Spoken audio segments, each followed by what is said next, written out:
Welcome everyone to our webinar, The Polycrisis, an Introduction. Today we're joined by Nick King. Nick's an earth and environmental scientist working in the nuclear sector and in academia. He's got an interest in global environmental risks and how the energy, food, and geopolitical systems interact with those.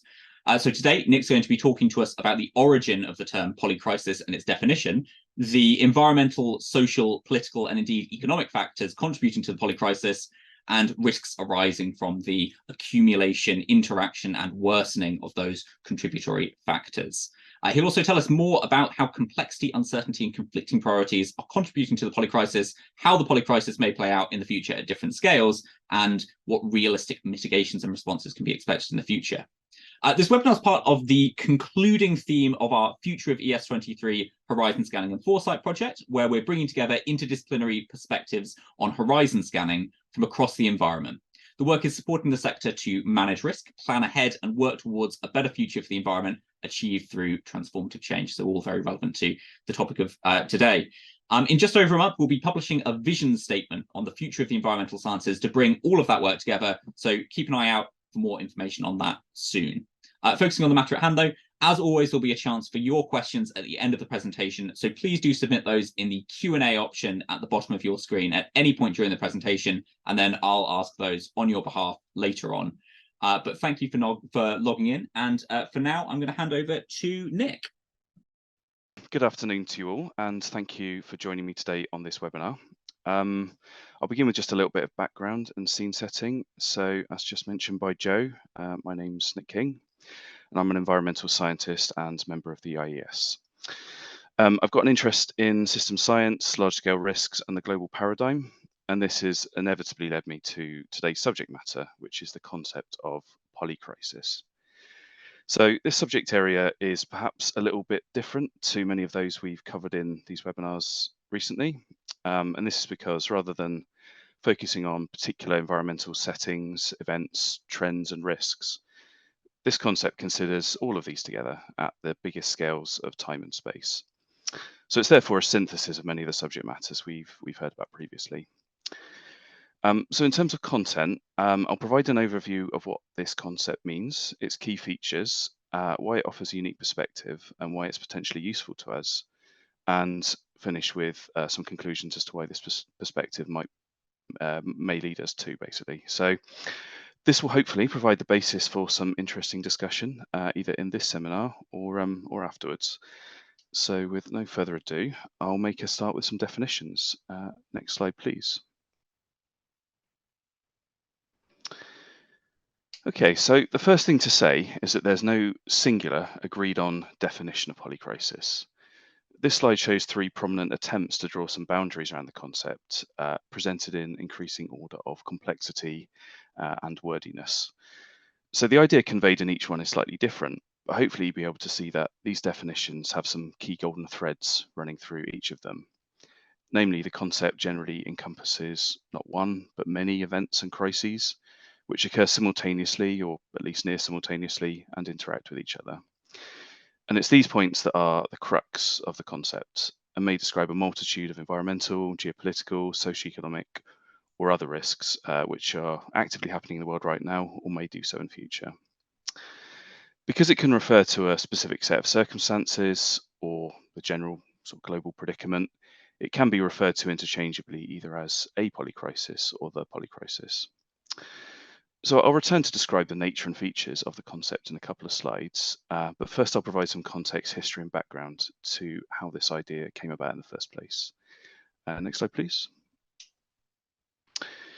So a number of catch-all concepts have emerged recently to describe the coalescing range of risks and threats the world is currently experiencing or appears to be heading towards. And this slide shows a selection of some of the other terms which have emerged in things like academia, in memes, and also from works of fiction. But of these, polycrisis has become the most widely accepted and prevalent of them. So it appears to have been first coined during the 1970s by the French philosopher Edgar Morin, who specialized in complexity theory and sociology. But it's been brought back to the fore more recently and entered popular discourse primarily through the work of the Columbia University historian Adam Tooze. And a significant use of the term, which boosted its general awareness and understanding, occurred in 2016. The then European Commission President Jean-Claude Juncker used the term in a speech to describe the multiple simultaneous crises faced by the European Union at that point in time. Some of these have receded somewhat, but others have definitely worsened in the years since, namely the Greek debt crisis, Putin's first aggression against Ukraine, the prelude to and later occurrence of Brexit, and also the refugee crisis in Syria. So this was a very apt use of polycrisis, given that a number of big events were occurring together and in some cases are definitely still with us. Next slide, please. Okay, so this slide and a few following after focus on outlining the key features which define the concept of polycrisis. So this first slide provides an overview of the context in which the thinking behind the concept emerged. So risk assessment has traditionally been quite siloed and discrete and linear. And it's only with the advent of systems thinking, complexity science, and other modern disciplines that it has been increasingly recognized that reality is highly nonlinear, complex, and interdependent. And polycrisis as a concept recognizes this reality by observing that events and developing trends can interact and mutually link via complex mechanisms, and that these interactions can occur between things which are dissimilar and seemingly unrelated. So recognition of the messy and complex nature of reality is even more important when we consider how much the world has changed in a short space of time. So an idea called the Great Acceleration captures this, as it describes the scale of human activity having undergone a massive surge since the mid-20th century across a wide range of measures. So not only have huge changes already occurred, but these are getting faster with time. So consider how the internet and mobile phones, which were at first pretty peripheral technologies, and that's well within living memory, are now absolutely fundamental to virtually all aspects of life. So there was a vacuum in terms of a conceptual framework to capture this reality, and that's kind of where the polycrisis stepped in. So in summary, polycrisis as a concept provides a thought and governance framework which is highly reflective of reality, and which is ever more relevant given the rapidly changing global situation we find ourselves in. Next slide, please. Okay, so this slide describes the main emerging biophysical risks which threaten human societies at scales from the local all the way through to global. So biophysical refers to the interdisciplinary science linking physical and biological systems, but also how different Earth systems, so such as the biosphere, the atmosphere, and the human system, interact with each other. So as can be seen, there is a large and growing list of biophysical risks which are either already having measurable effects on human societies, or for which the evidence indicates they may do so in the not so far future. So climate change, as we're all familiar with, is perhaps the big one, in that our civilization continues to perturb the global carbon cycle more and more. The effects are becoming quite stark, with 2023 on track to be the hottest year in recorded history, though we wouldn't necessarily know that here in the UK. So the climate system is coupled with virtually all other Earth systems, and perhaps most significantly in the human context with agriculture. But cantering through some of the others in the list I provided on the slide there, so pandemics need no further explanation given our collective experience over the last 3 years. And our further encroachment into remaining natural environments raises the risk of further zoonotic disease transfers in future. So microplastics and forever chemicals have been found in human blood, milk, and brain tissue. And plastics have been found at both the summit of Everest and the floor of the Mariana Trench.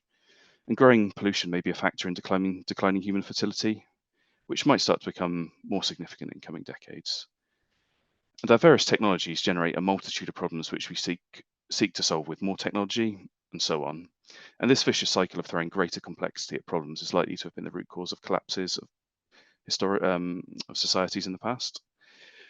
So this just touches on the true extent of the threats out there, but I think it should be clear that this is a formidable set of challenges to say the very least. Next slide, please. So this next slide continues the theme, but with a focus on socioeconomic and geopolitical risks which emerge from and also directly affect the human system. So again, just summarizing a few key areas, economic inequality has resumed and accelerated over approximately the last 40 years and has now started to reach quite extreme levels in some countries.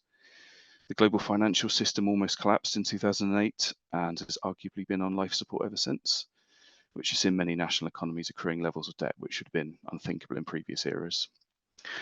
The 2010s saw some fairly large migrations, but this could become a more persistent and large-scale phenomenon in the future. And finally, it's almost 80 years since nuclear weapons were last used, and as direct memories of this fades, the risk of their use again is perhaps growing. Next slide, please. So this slide captures the core aspects of the polycrisis concept. So basically, throughout history, there have been events and trends and crises which have tested even the most resilient of societies. But in the modern era, with everything so much bigger, more complex, and more connected than at any point in history, events are increasingly resembling a perfect storm. However, storm is not really the right analogy because that indicates a sort of random statistical occurrence, but it's becoming clearer that degrading conditions and crises are becoming increasingly interwoven and conjoined. So if we think about the example that Jean-Claude Juncker used, which I described in the previous slide, we saw that climate change and drought contributed to the Syrian civil war, which in turn drove migrations and in turn political instability in Europe. But that's a fairly linear description. So try and imagine complex webs of consequences spreading out from events, which trigger each other and occur increasingly in succession, but also in parallel.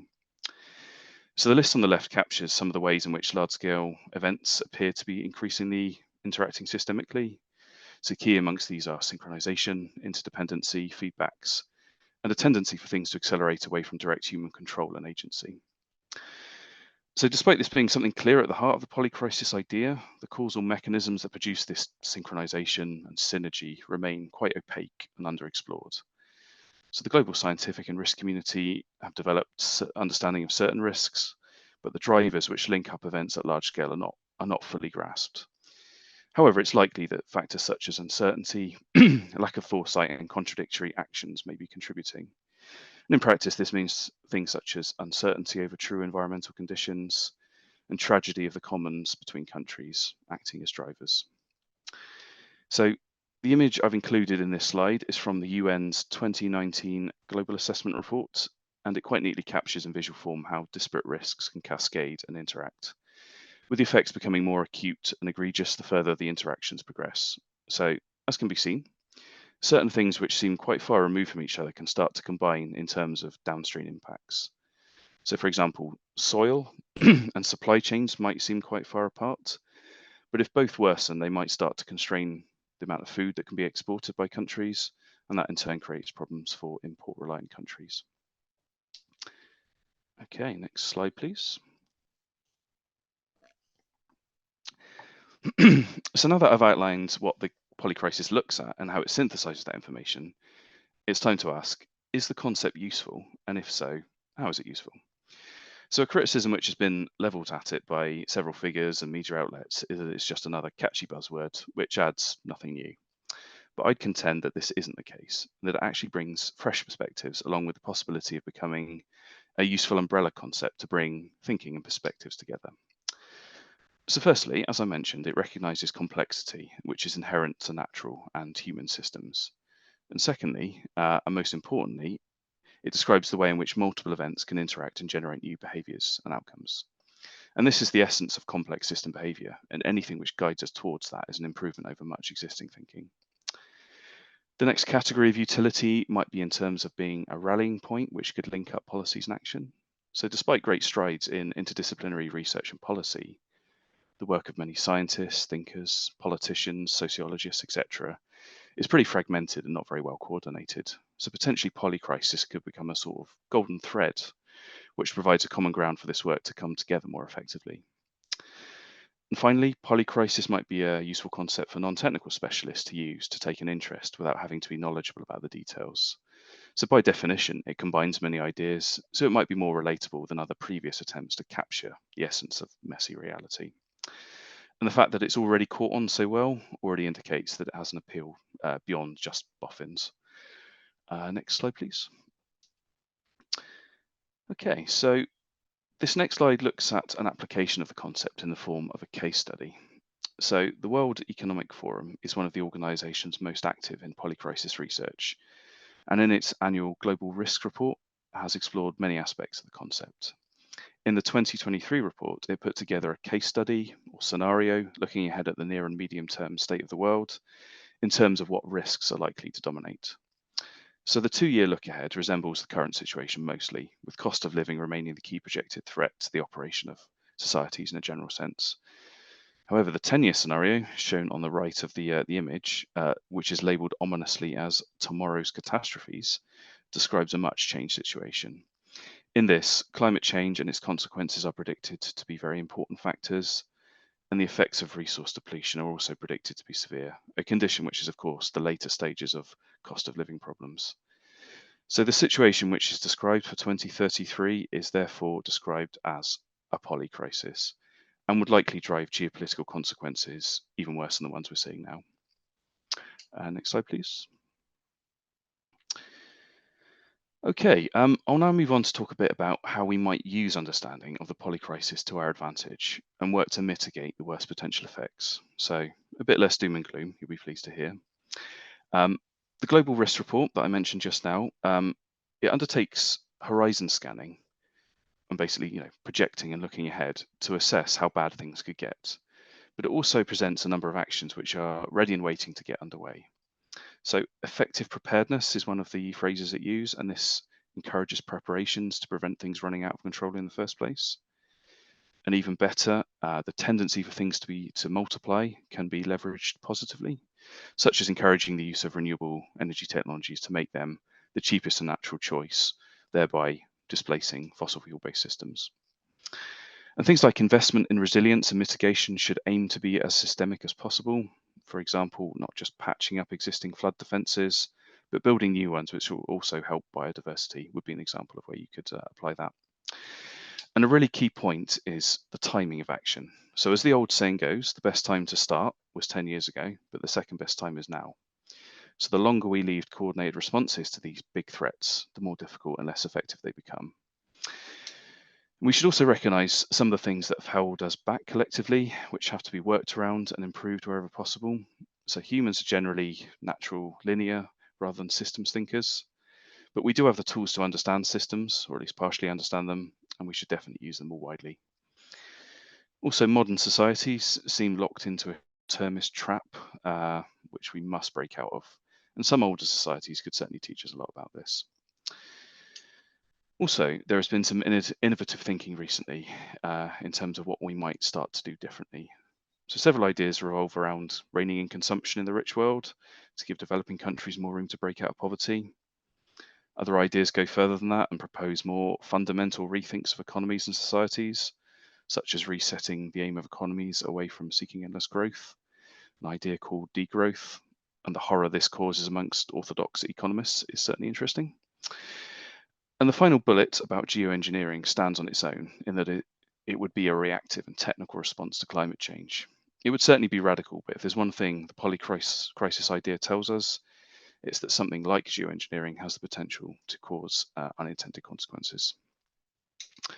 Next slide, please.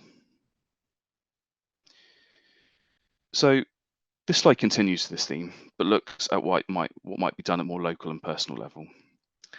So if any effective mitigation of a future polycrisis is to occur, it will need to be understood not just by those in ivory towers and positions of power, but by as many people as possible.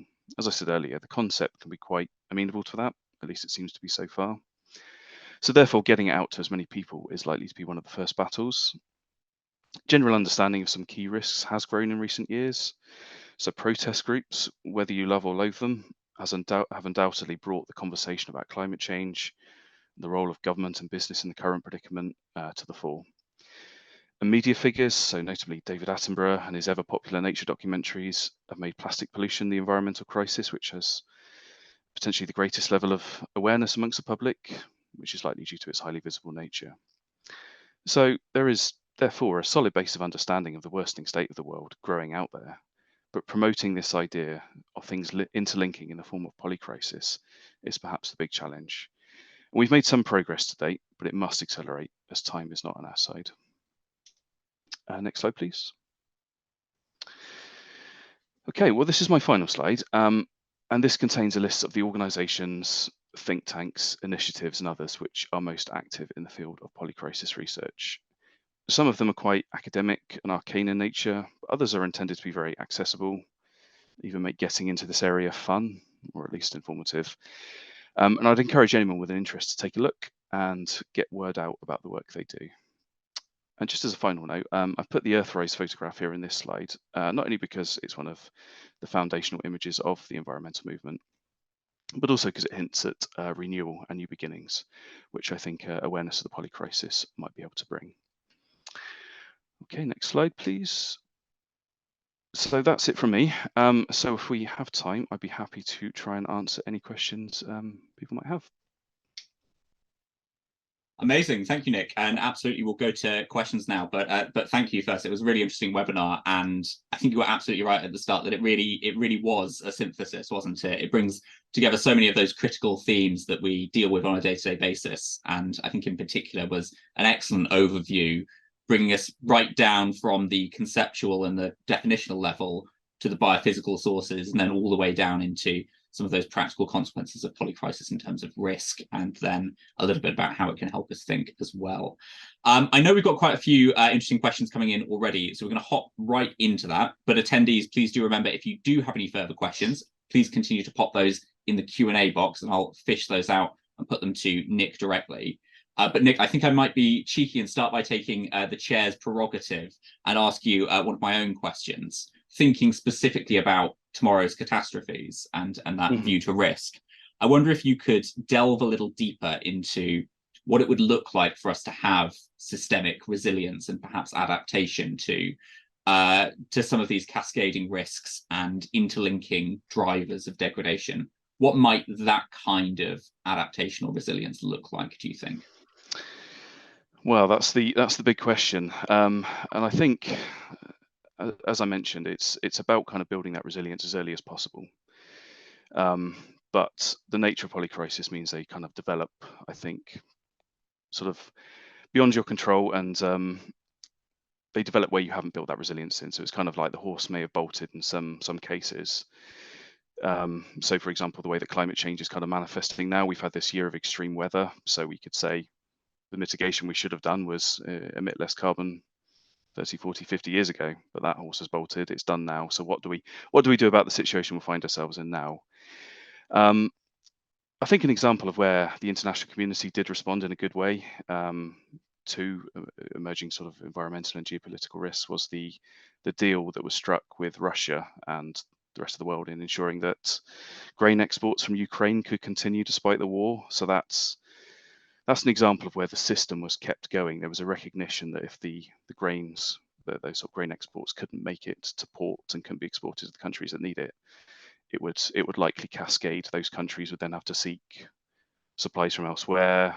That could sort of have impacts to the grain market internationally. Prices would go up. Countries that are already struggling would then experience price rises and things like that. So I think it's actions like that kind of recognition that things can cascade quite quickly, and that you've got to keep the system working as well as you can. And international cooperation, that example seems to show, is pretty core to that. So it's I think, just a recognition of how the system works, the complexity, and how interlinked things are, and making sure that countries continue to cooperate as much as possible. I mean, it's a difficult one to answer because we don't know what the crises are going to look like, but that example of what was done in Ukraine and Russia with the international community, I think, is an example of where the right response happened at the right time. Though if memory serves, I think Russia pulled out of that deal, so that's probably less encouraging. Well, indeed, it speaks to sort of some of the challenges perhaps we'll face as we start looking at solutions. But no, I think you're right, and I think polycrisis definitely is the lens perhaps that gets us into that more systemic understanding, such that we can find that.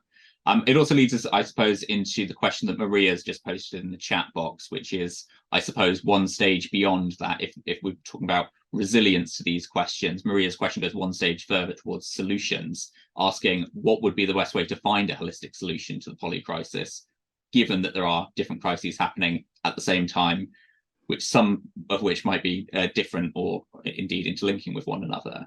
I suppose you've already said it'll be a little bit difficult because we don't know exactly how those crises will manifest, but I wonder if you could maybe elaborate a little bit further into where we eventually get with solutions on this. Yeah, well, it's the thing with predicaments is I think to talk in terms of solutions is incorrect. There's no solutions, but there are trade-offs and there are things you can do to improve the situation and optimize to get the best possible outcome. But the complexity we've built in our civilization means that this problem isn't going to go away. So I think we're going to be sort of constantly firefighting for a long time to come.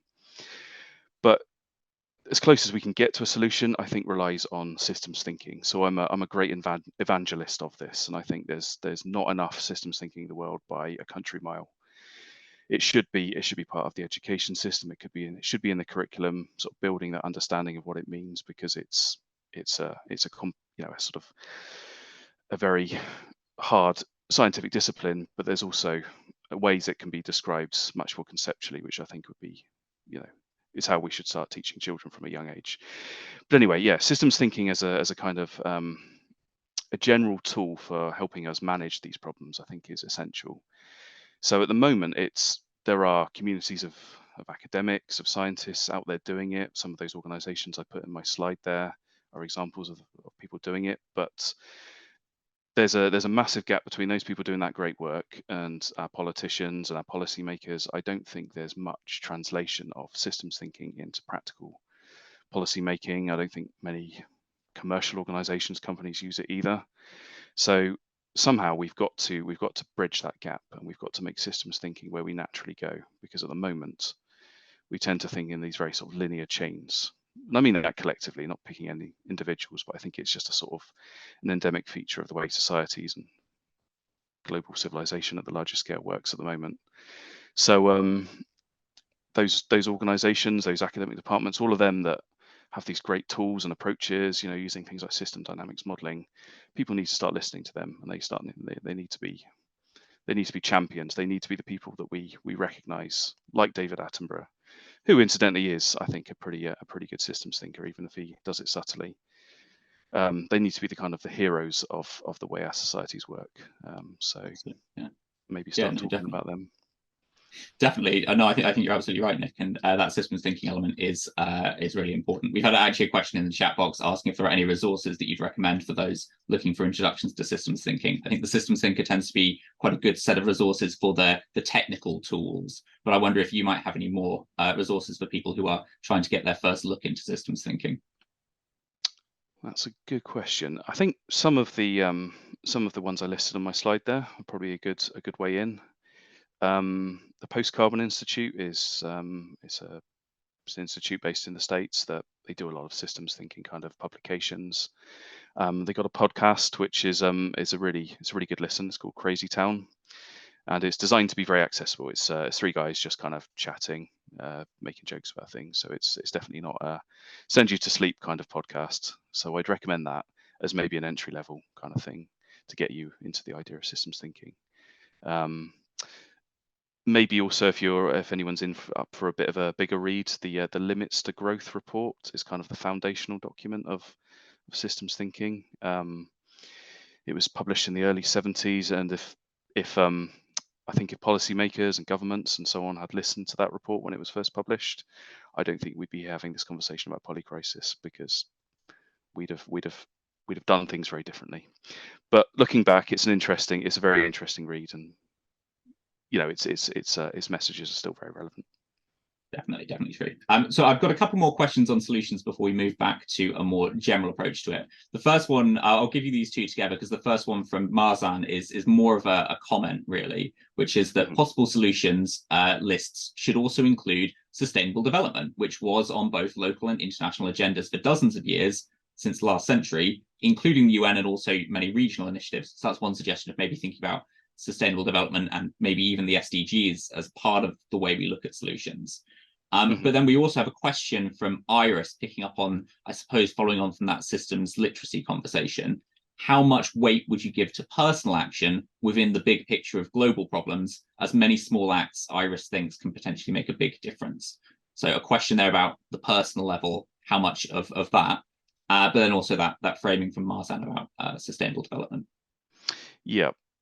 Okay, so I'll I'll field the second question first. So I think because of the state of the world and the predicament we're in, I think it's one of those kind of all of the above answers. So personal action is great and we need to do it. There's absolutely no reason to hold back on that, but alone it's not enough.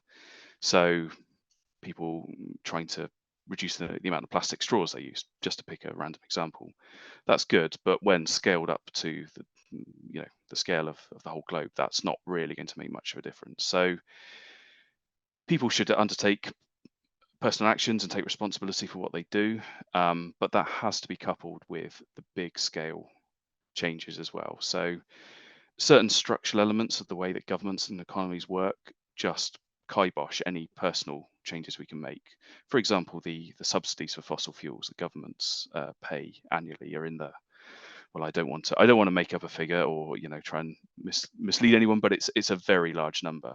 So that gives a sort of a structural kind of advantage to the fossil fuel industry, which makes it very hard to displace it, even with the sort of the growth rate of renewables. So it's those kind of structural changes that need to happen before really big changes occur. So those subsidies, they need to be gradually reduced and they need to be eliminated to make it a level playing field for all energy technologies. And until that happens, fossil fuels aren't going anywhere. So that needs to happen at the same time as people make a choice to get rid of their car and ride a bicycle instead. I think in combination, those things will probably start to make a difference. In terms of the sustainable development, it's a great framework and it's like Polycrisis, it's growing in terms of how many people have heard of it. My only kind of beef with it is that one of the SDGs is around economic growth. I don't think that should be in there because, well, the limits to growth report, the one I mentioned, if you could boil that down to one single message, is the source of most of our problems is the fact that we pursue endless economic growth on a finite planet. So if we kind of angle our economies away from that, that will be a massive step in the right direction. So the Sustainable Development Goals are a really well thought through, really effective framework. But I think it's number 8. That one needs a review, to say the least. Perfect. Thank you for that. I'm going to bring us on from this conversation now through that public opinion into more about the framing and how we use the concept of polycrisis. So Kerry's got a question for us asking, saying first, I'm conscious how this plays into public opinion. While I completely agree the need for systems thinking and a useful concept for academia and policy, Kerry's concerned lumping everything into polycrisis might be too negative and might actually turn the public off, because there might be a sense there's sort of too much to handle and therefore you ignore it. I wonder if you have any perspective on that framing with the public engagement question in mind. Yeah, well, it's an interesting one because I think what's happening with the protest groups recently is, the case in point, isn't it? So Just Stop Oil, Extinction Rebellion, and lots of similar groups are trying to be quite sort of on the nose with it. They're trying to say that there is a problem. We can't afford to wait any longer. So I suppose talking about the polycrisis in a very direct way, such as I have done today, yeah, it has the potential to turn people off, and certainly the people who listen tend to be the ones who are already kind of thinking that way. So you're sort of preaching to the choir a bit. But we've rested on our laurels for, again, I'm not picking on any individuals or countries or particular people, but I think collectively we've rested on our laurels for too long. We've let this kind of be a nice to have to think about the environment whilst we've just carried on burning ever more fossil fuels, using more resources. And I think we basically squandered many years where we could have acted, and it could have been a more gentle kind of curve to change the way we do things. But now climate change is starting to have measurable effects. I don't think anyone can sort of deny climate change is a real phenomenon with a straight face anymore. So I think the time has come to be a bit more stark in our messaging. So I think that's possibly why polycrisis has come about, because it just tells it as it is. That said, the point that it can turn people off is very valid. Just look at the reactions to Just Stop Oil and their protests. There are certain parts of society that just don't want to hear it, or they're just too kind of wrapped up in day-to-day life, which is, unsurprising. We're in a cost of living crisis. People have bills to pay. Maybe they just don't have the bandwidth to think about these things. And yeah, I don't think there's an easy answer to how you sort of plot a path through all of that. I certainly don't have any firm ideas, but this is the challenge, and this is why I think the more people that talk about it, the more likely we are to to find a valid, robust answer to that question. Absolutely. And so we've got a couple more challenges to the concept of the framing in the chat box that I'll bring in now. And it might be that your answer is, again, just that they're valid challenges and that we need to continue thinking about it. But I'll start with Crippa's challenge, which is about concept overload, which is the idea that we could instead advocate some kind of extended systems thinking rather than advocating for the polycrisis in a landscape where we have loads of different concepts and things. So Crippa says the issue could be that too many variations of the same topic could limit our potential time to actually spend on actions addressing the polycrisis, or indeed any of the other ways that we might refer to these concepts. So I suppose that question is asking specifically about the value of this concept in a complicated landscape, and maybe when we ought to use this and when we ought to talk about other things. Definitely a good point, and that's what one of my early slides was about. That there's been contenders for the sort of the concept, and it seems that polycrisis has kind of emerged from that Darwinian process as the one that people talk about the most. But maybe it's just an evanescent thing. Maybe polycrisis will fade away and something else will come in.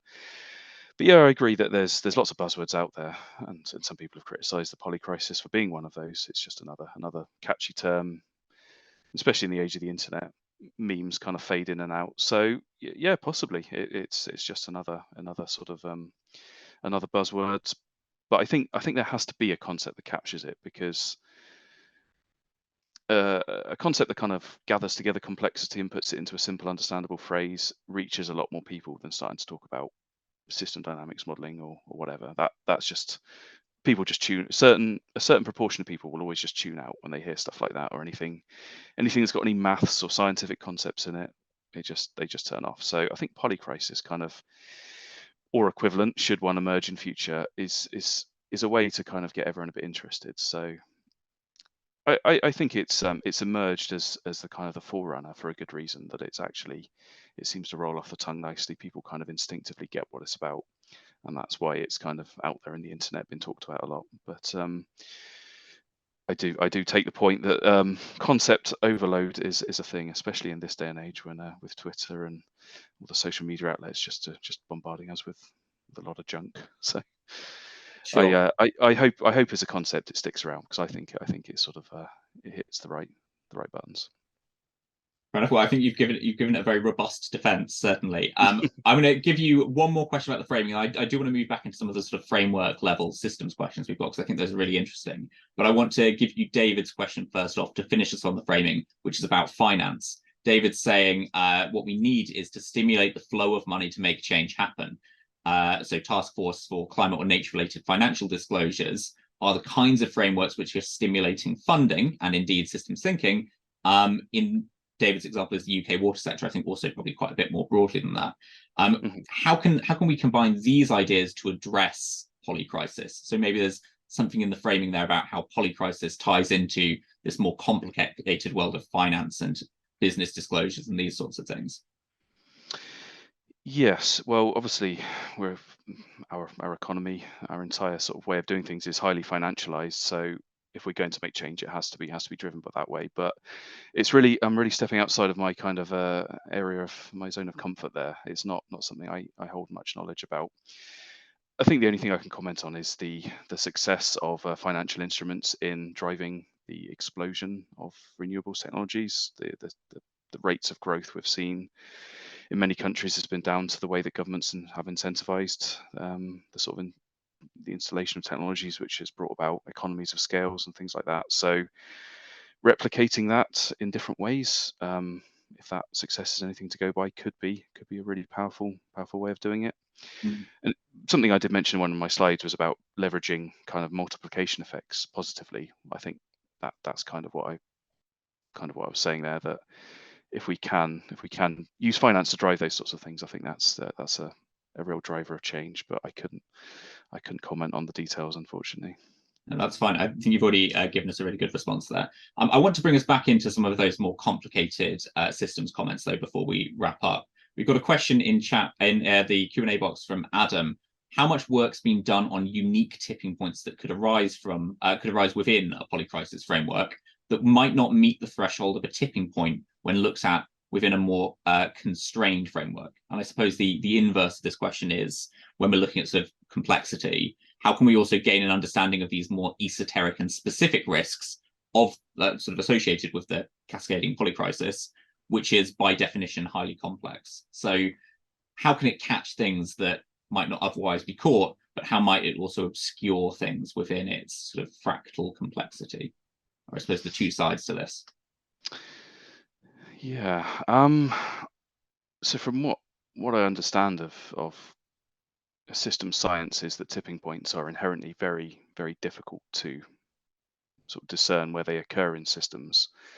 There are certain things that I think system scientists know to look for that can give an indication, but because of the nature of their operation, it's impossible to say when and where tipping points can occur. So rather than trying to, I guess, target where we think a tipping point might occur, it's more about just managing the risks more generally. So instead of saying, well, if we push a system so far, it probably will tip here, maybe we should be working to make sure that we're just in the general sense, not pushing systems outside of their kind of their equilibrium zones. So yeah, not sure. Not sure I can give a particularly good answer to that one, but I think, yeah. So I mean, with the climate system, rather than worrying about where tipping points are and sort of what volume of emissions we should allow ourselves, maybe we should just have a general kind of aim to reduce emissions as far as possible. And perhaps that sort of idea is what we should be applying across the board. So I want to finish off with just one last question. I'm afraid we've had so many questions, we haven't had a chance to get through them all, but I want to finish off with this one last question in the Q&A box from David, because it brings the conversation into a sort of loss and damage space. So David says, huge amount of wishful thinking here, presented from quite a privileged view of being in the global north, which is, David says, fundamentally responsible for establishing current economic frameworks. So should we also take responsibility for addressing the fallout? And again, I think it does link into this broader conversation about loss and damage, which has begun to exist in the climate space specifically. Any thoughts on any of those questions? Yeah, well, absolutely. So one of the things I touched on in one of my slides was about the rich world has a responsibility to rein in its consumption, its emissions, its pollution. But to tell the global south that it should be doing the same is not right. That's not just. So this idea of contraction and convergence, so we should rein in our consumption and give them room to grow, to lift their citizens out of poverty, is a concept that's been talked about by the UN, I think, within the SDG framework quite a lot. That would certainly be the just way of doing it, and then that should probably be linked to broader goals of degrowth. Eventually, we need to stop growing our economy just arbitrarily, just because that seems to be just accepted as just the way it is, when in fact it's something that's only been going on for a few generations. But I think in terms of how you'd actually implement these kind of policies, how would we tell the global north to stop consuming so much to give room to the global south? How would you sell that in democratic societies as an aim? We have to grow less to let other countries grow more.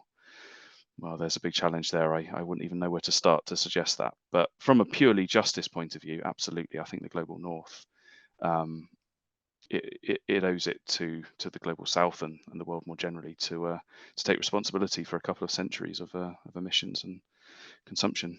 But yeah, how you'd actually practically implement that,